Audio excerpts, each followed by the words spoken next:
Hey, this is Sean with Spark Hormone Therapy. Today we're going to be discussing how to get the last little bit of testosterone out of a vial that is getting near the end.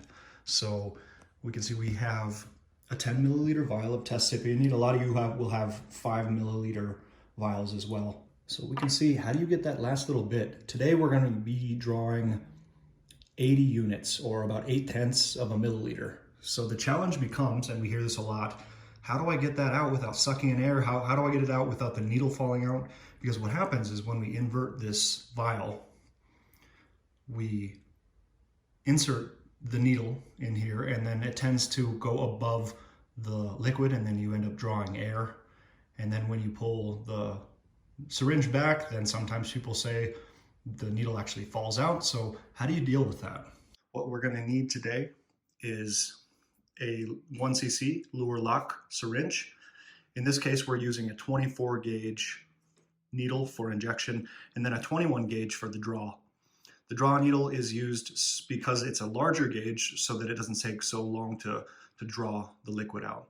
Because this is an oil-based substance, if you use too small of a needle, it tends to take quite a bit longer. I don't mind using a 24 for the draw and for the injection. It also makes the process faster and it's not that bad. Some people don't like to inject with a 24. They prefer a 25, a 27, a 29. Some people even use the insulin syringes, but that takes a long time to draw that out.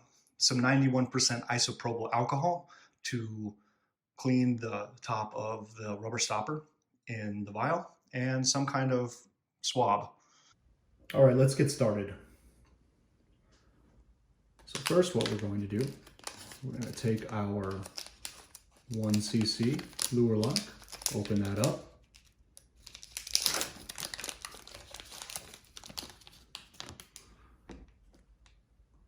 Take our 21 gauge draw needle.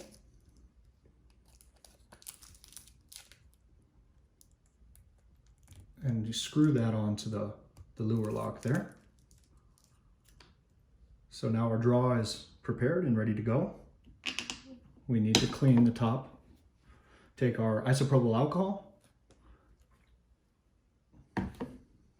and clean the top of that stopper. Give that a second to dry.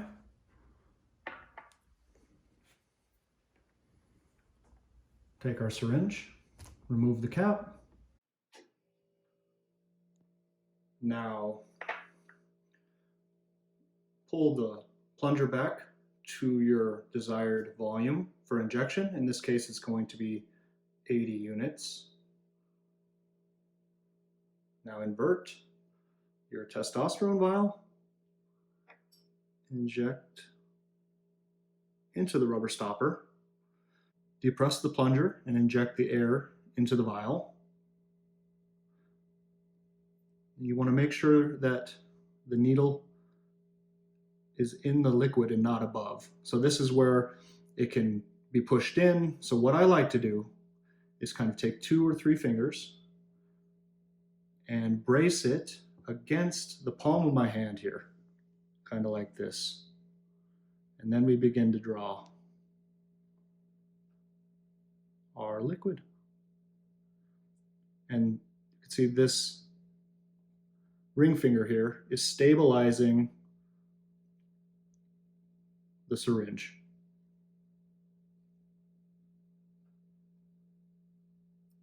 And it prevents it from going in and out of the vial. And now we just remove the needle. And there we have, you can see, our 80 units. Now, carefully recap this.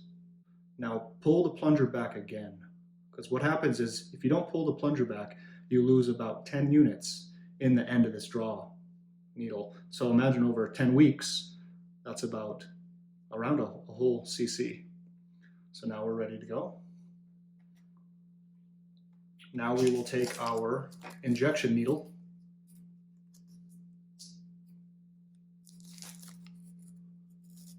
and hold this in your fingers on the package.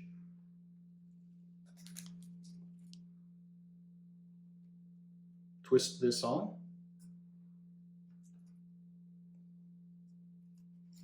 And also the most important things to remember is to not contaminate the anywhere on that needle.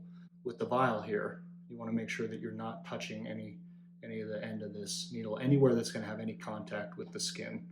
So, and now we're going to have some air in here, and we are just going to push this air out.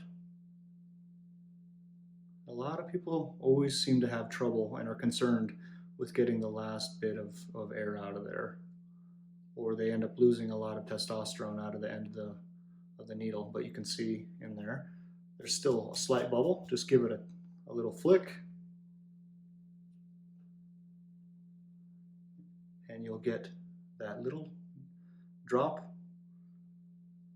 in the end there, and you are ready to inject. I hope this is helpful. If you have any questions, comments, or concerns, or would like to talk to us about hormone therapy, please feel free to reach out.